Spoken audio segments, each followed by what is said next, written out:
Please give a warm welcome to production designer, Academy Award winner, Adam Stockhausen. Yeah, how are you? Good. Welcome. Thank you. Grand Budapest Hotel is one of my favorite movies, and I'm in awe, honored that you're here. Oh, it's great to be here. Thank you so much. I've been dying to ask you this one question when I first saw Blitz, is the scene in the Empire Arcade, that sort of shopping area, and you have all the storefronts, and the little boy stops and look at the candies, and there are all these, slave images. How did that? Was that actually historically accurate? How did you come about doing something like that, and in the inclusion of it? Yeah, I think it's a really amazing sequence in the film, and it came kind of step by step. We found that arcade. We were shooting in the town of Hull, and which is up north of London, and we were doing a bunch of work there. We were doing a lot of different street scenes there, and. Producer and first AD Adam Sumner and I kind of stumbled upon that arcade. It didn't look anything like the way you see it in the film, and we thought it would be a great spot for something. We brought Steve there. He loved it, and we were kind of like, well, we have this wonderful thing. What should we do with it? and then, as we were standing there talking, we kind of together decided it would be great for that moment with Ife, because it just the geography of the place really works, really lines up for that, and so we kind of went our separate ways back to other things. We finished the scout. A day later, I was dressing another set, and my phone rings, and I answer the phone, and it's Steve, and he says, "Empire Arcade. It has to be the Empire," and so he wanted George to be confronting this vision of Empire. And in a way, how the Empire saw him at the moment that he meets Ife. So then we dove into the research, and not in kind of shopping arcades, but there were these kind of exposition shows of the Empire, and they used this kind of imagery. We didn't make that stuff up. We took it all piece by piece by piece very carefully from displays that we saw in those kind of trade fair images. What is remarkable about that moment, and there's many other instances throughout the film like it, is that you address race and prejudice in the film, but not hitting us over the head. It's like it's very subtly woven into the production design. Can you address that aspect? Well, all credit to Steve McQueen on that, and it's his incredibly delicate and incredibly beautiful way of approaching that topic, and I'm trying, we're all trying to support him in that, and to feel through his way of approaching those questions. But yeah, it's of course it's throughout the piece, and George is experiencing experiencing the society and the racial difficulties in the society, as well as the difficulties of the bombing that are happening, and it's just throughout the film, and I think that delicacy of telling that story is a beautiful thing that Steve has done, piece by piece, scene by scene, throughout the film. One of the many things I loved about what you did is that, like, we've seen photographs and in other films, we've seen what happened during the Blitz, but we have never seen the things that you depict. For example, the Women Factory, that Café de Paris, that sort of nightclub that gets bummed out. We've never seen the flooding of we call it subway, they call it tube in England. Tell us about showing us things that we had never seen before. I mean, they're all accurate and they all happen, but that I recall, we had never seen those visuals on film before. Yeah, I think somewhat naturally there was certainly a desire at the time to not focus on on these tragic events, but to try to survive the moment, and to focus on the heroism and the more, nothing about this is uplifting really, but not to go into these incredibly tragic things that happened. But of course they did happen. These events occurred. The Balham disaster, the actual event that is a very close inspiration for what happens in the tube disaster in the film, the bombing of the Café de Paris, that really happened. And so we were just looking into these real events and looking at the real things, and the more you dig, the more there is there. I also think one thing that's really striking in the film, but striking in the research when you look at it, is you see these neighborhoods and you see these buildings, and the bombs sort of rip the faces off and of the buildings, and so you have these kind of horrible dollhouse dioramas of people's lives just ripped open and exposed, and you see that in the film when at the end, but you also see it in the morning when Rita's walking from the shelter. And you see people sweeping. It's so striking watching that it's completely bombed that house, and you still see a lady sweeping her house and trying to maintain normal life, trying to keep going, and you see that struggle for sure. Latching on to the Café de Paris, the nightclub sequence, you had a double task. You had to build the nightclub from scratch, recreation, and then you had to show us it bombed out. Tell us about that task of before and after. And that was not the only instance. You had to do it repeatedly throughout the film. Yeah, I mean, everything in this was designed knowing where it was going to end up.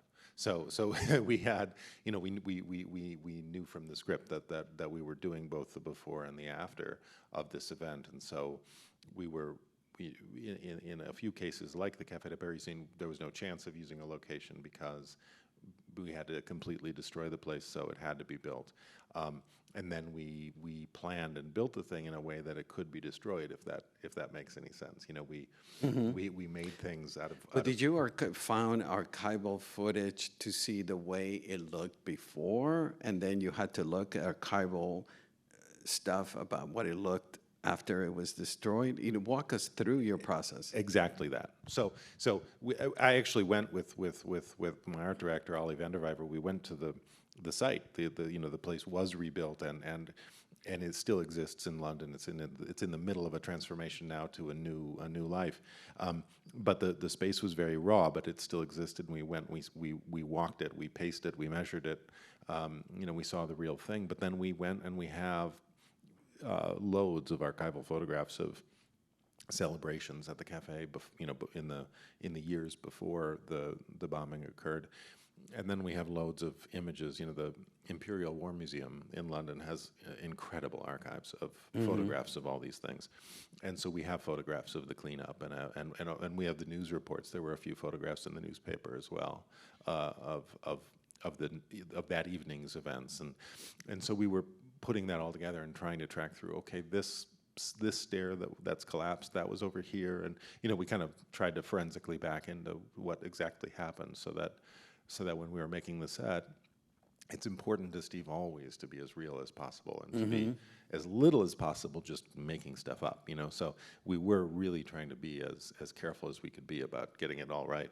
And tell us about the dynamic that, Steve stressed that he didn't want CGI.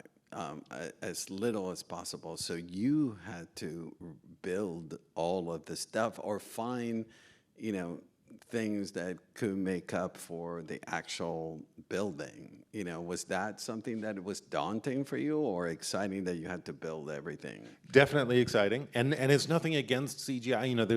There's a great deal of CGI work in the film, and Andrew Whitehurst did a wonderful job and everything. But for Steve, it was really in our first conversation. He said, "I want this real. I want to shoot this as a location film. I want to be in these actual places, experiencing these things." And I think his reasoning for that is, it changes the performance. It changes what you're capturing on film. If the actors and the actors, yeah, because if they're in a real world, if they're in those real spaces, it changes everything. It changes the performance. It changes how everyone reacts to the space, and it absolutely translates to the finished film. And so, the destroyed jewelry store was really what you see. The cafe, we absolutely destroyed it, and you know, and everyone was in that environment. The street at the end of the film was a pretty big backlot set of that actual destruction, and Steve and but not just the destruction stuff. Steve also wanted an absolutely key one for him was the train station. For the evacuation of the children. He wanted to be The Paddington. yeah, he wanted to be there. You know, he wanted to be on that big Did you platform. build that station, or you found something? We found one. So, as much as they would have loved to help us, the mainline stations in London are just a little too busy to be closing down and allowing that. So, the locations team went on this search across the country to find a big. You know, it had to be a big station. So it had to be on one of the main routes, but it had to be as distant as possible, and it had to kind of be the end of the line so that it wasn't as busy. And the town of Hull has this amazing train station, and that you know, so we negotiated with them for a long time. The station manager was very supportive of the film, and we got permission to be there, and it gave us that scale. You know, everything in a movie is you're just getting away with it by an inch. You know, so we had our platform with our steam train, and the rest of the train station was operational the whole time we were shooting. Wow. You know, there were people coming and going, and you know, 12 more tracks of trains running out of the place. But we had enough of it to do what we needed to do. Sorry to interrupt. No, I'm curious about the fact that the whole film is seen through the point of view of George, and so I know the camera was low angle, making everything bigger. Did you have to adjust the sets also to make them bigger? So it was more, you know, from his perspective, it was a larger environment. I didn't do so much of that in terms of scale of the sets, but the thing that we were thinking about constantly was that we knew the story was being told through George's eyes and George's experience of London. And so we were just constantly thinking through what is his experience of this place? What streets has he seen? What neighborhoods has he seen? So what adjustment would you have to make on the design to? Well, it was mostly about the location choices and being super careful about where we were, what streets we were on, and getting the neighborhoods exactly right, and tracking through, okay, this neighborhood to that neighborhood, and following on a map his journey and where he was, and just being really careful about. So that sequence where he runs through the streets and he, you know, walk us through creating that sequence, because you had to, the streets of London, and you had to recreate the old world. When he's running at the like before the flood, you mean when? Correct. Yeah. That sequence is kind of where I started the process, because I showed up in London to start scouting, and you know, we had the map out, and we're drawing lines and pinning it and trying to figure out exactly where he was, and like from where he lived, where could he be at the river, where could he be looking at an industrial section of the city that was being actively bombed in his viewpoint, and then where could he run within a couple of blocks and make it to a train station, you know, make it to a tube station, and which station would that be, and how would he have gotten there in the first place, because he was escaping from the cafe, and so we kind of worked out the geography of where we thought that would be, and then it was going about trying to pin piece by piece what, you know, like how to make it work. And then there's the logistical side. So we started with and it was maybe the second day of scouting. I was on this little rickety barge thing in the middle of the river, and it was in the neighborhood of Wapping, which is this warehouse in industrial area that had terribly heavy bombing, and kind of standing there and saying, okay, this feels just right for the beginning. Then we'll run up this bridge, and then we're into the town, and we can take this turn, and then you just sort of build it piece by piece by piece. And then we said, okay, now we're in the part where it all needs to be on fire, and how do we maintain the integrity of the look of this neighborhood we're supposed to be in, but have it be really, truly on fire? Because, again, Steve didn't want it to be a giant, you know, fake digital fire in the background. He wanted that to be totally real. So we ended up at the old Chatham Dockyards, which is a historical site, but it has enough space that where it has these kind of gravel fields where I was able to build the portion that's actually on fire. And they were incredibly supportive of us, these 500-year-old buildings, and we were very close to them with this huge fire, but it was totally safe. And so we built the chunk of the neighborhood that was actually on fire, but all of the surrounding structures were of the same age and of the same brick style as the last corner we had turned. But it's that kind of thing. It's piecing it's like putting a puzzle together and making sure the pieces fit. I'm tickled by the fact that like you're so jazzed about all these challenges that are coming your way. I would go like, fuck this. This is like too challenging. But you're like, yeah, I had to like deal with fire and all this stuff. No, it's great. This is the fun part. Tell me about the tube station flooding. I love the fact that it was on a curve. I just love. Thank you. Tell us, how did you arrive on that choice? And yeah, it was just so. Well, that one, some not all, but some of the platforms are on curves, and I thought it would help.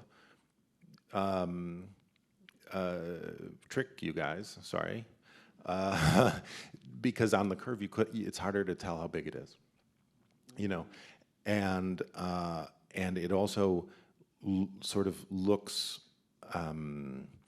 unusual, and it doesn't have visually. It's more dynamic than having like a straight line. Yeah, and it doesn't have that sort of classic digital extension look. Yeah. Where something just goes straight back. So you have into more infinity. of a sense of depth. You have a forward, mid-ground, background.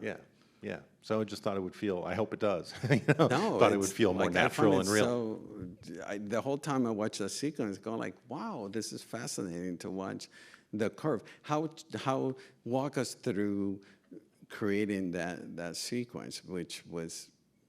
It looks amazing, and I can only imagine how challenging it was. Yeah, I mean, it was super challenging because, of course, you can't go to a location. I mean, there are some historic tube stations, but you can't flood them, So we as much as you would like to, as much as it might be fun. So we knew we had to build it. So it started with storyboarding the sequence and breaking it down into parts and saying, okay, how much do we need? We know we need a platform. Okay, that's a given. We know that. There's when you start looking at pictures of the tube, that sort of classic giant escalator view is really iconically a London thing, and so we thought, okay, that could be really good, and we started to break it down like that, and then saying it kind of fell to become two big sets, the escalator set and the platform set, and then with Steve we decided to move the gate to the bottom of the escalator so that we could be down in the water for that climactic moment. It originally had been scripted up at the top, but by then it felt like, as we were discussing it and getting deeper, it felt like we'd be out of the danger by then. So we put that at the bottom, and then we started sketching it, started planning it, and then ran up to all the logistical problems of doing it, and the escalator set is a somewhat traditional set where it's a big tank and the set sits in the tank, and we flooded that. But what's weird about it is the escalator kind of comes up like a giant straw, and out of the tank. And so we were up at the roof of the stage, way outside the edges of the tank, flooding that and letting the water run down into the pool, into the tank at the bottom, and then recycling it up and coming back down again. And then the platform itself, there was no tank big enough, so we went onto a normal dry stage that wasn't made to be flooded with tons and tons and tons of water. Built the set inside it, reinforced the outside of it, waterproofed the inside of it 27 times, and kind of crossed our fingers and hoped for the best and flooded it on a dry stage, and it worked. Awesome. The film could be a bummer, and there's so much tragedy. But there's so much tragedy happening, but there's always a sense of hope and lightness, and there's music involved that lifts us. That aspect of always seeing the bright side of things. Is that something that came that you had to adjust in the production design, or that helped you guide the production design? I think it helped, actually. I mean, we knew about the music from the beginning. We were talking to Steve about the music from the beginning, and then from my side of it, it was color, and we were talking about the life, and making sure that, because we knew that a lot of the movie takes place in the dark, it takes place at night, and it takes place in the horrible circumstances of the aftermath of these bombings. But then every moment that they get, every second that they get, there's this tremendous life. So all the windows are shuttered, but you go inside the pub and it's just bursting with color and life and richness. The factory is incredibly colorful. We go to the jazz club with Marcus, and it's incredibly rich and strong color. And so that was definitely something we were trying to do, was to sort of lean into that as much as we could, and to have the moments of life to be as strongly, as fully, richly lived as possible. It's the pulsing necessity of perseverance that is so inspiring about the film, and we see it in every frame. I was hesitant to watch the film. It's like, I don't want to watch this bummer film about people dying in London, but I did find it surprising how every frame, and you talked about your design, there's sign of life, there's sign of optimism in it. For sure. Tell me about the opening sequence with the fire. And how were you able to manage that sequence, which sets up the tone for everything we're about to see? We kind of, I mean, it sounds funny to say we backed into it, but we, just trying to be really careful with the budget, to be really honest, we went about it and we said, how can we just be really clever with every time in the movie that we do need to do one of these big effects moments, we do need to do the fire, we do need to make something blow up. How do we make sure that those things can do double duty, and that we can really get all this value out of it? So for instance, we knew that we were making this big backlot set for the Clifford Lane, we called it, that the neighborhood where George lives, and even though when we go see it at the end of the film, it's later in the morning and the fires mostly are out, but we decided to make the whole thing plumbed with gas lines to burn, and you have to make the brick in a special way that it can resist the fire, and the whole thing can't be made of styrofoam as you often would, because it would just melt immediately. But we kind of made that set to be a giant burn set, knowing that we wanted, after we were done with it, after we had filmed the end of the movie, we kind of went back and lit the entire thing on fire. And it gave us a big chunk of the opening sequence. The part with the hose was done on that street. And did it meet your expectations, what you were hoping for? Or? Yeah, it worked. It worked really. I think it worked really, really well, and it was great to be able to get this this sort of double use out of this big thing that we were making. It was really nice. I want to articulate as best as possible my next question, but there's a level of